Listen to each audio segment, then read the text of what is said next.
নমস্কাৰ, জ্ঞান দৰ্শন চেনেললৈ সকলোকে স্বাগতম জনাইছোঁ।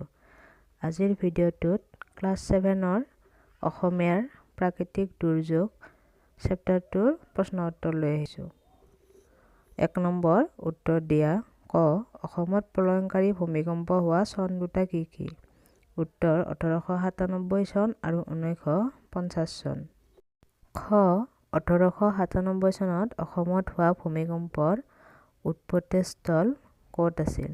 উত্তৰ খাচীয়া জয়ন্তীয়া পাহাৰ। গ নম্বৰ 2011 চনৰ 26 জানুৱাৰীত ভাৰতৰ কোন ৰাজ্যত ভূমিকম্প হৈছিল? উত্তৰ গুজৰাট ৰাজ্যৰ ভুজ অঞ্চলত। খ. কোন চনৰ ভূমিকম্পটোৰ পৰা অসমত বানপানীৰ প্ৰকোপ বাঢ়িল? উত্তৰ 1950 চনৰ ভূমিকম্পটোৰ পৰা।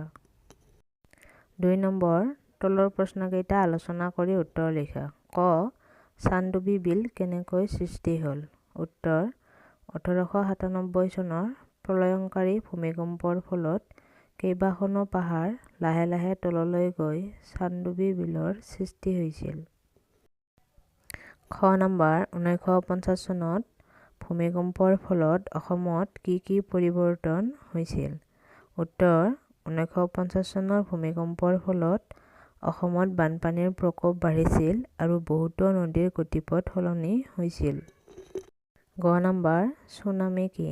উত্তৰ সাগৰত হোৱা ভূমিকম্প, আগ্নেয়গিৰি উদগীৰণ আৰু সমুদ্ৰগৰ্ভৰ আলোড়নৰ কাৰণে পানীৰ ওপৰত সৃষ্টি হোৱা প্ৰবল ঢৌক ছুনামি বুলি কয়।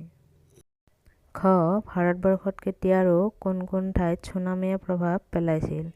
উত্তৰ 2004 চনৰ 26 ডিচেম্বৰত শ্ৰীলংকা, ইণ্ডোনেছিয়া আদি দেশৰ লগতে ভাৰতৰ তামিলনাডু, আন্দামান নিকোবৰ দ্বীপপুঞ্জ আদিত।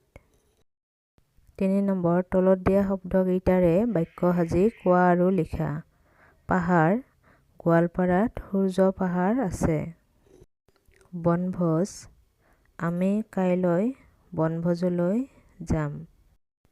চানডুবি বিল: 1897 চনৰ ভূমিকম্পৰ ফলত চানডুবি বিলৰ সৃষ্টি হৈছিল। আনন্দ: পূজা আহিলে মনত আনন্দ লাগে। আতংক: ভূমিকম্পই মানুহৰ মাজত আতংকৰ সৃষ্টি কৰে।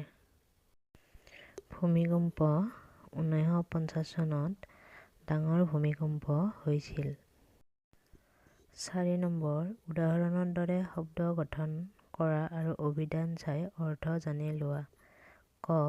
সাৱধান: মাজত আছে ত সাৱধানতা, বিচ্ছিন্ন বিচ্ছিন্নতা, বিভিন্নতা বিভিন্নতা, বিশাল বিশালতা, প্ৰসাৰ প্ৰসাৰতা।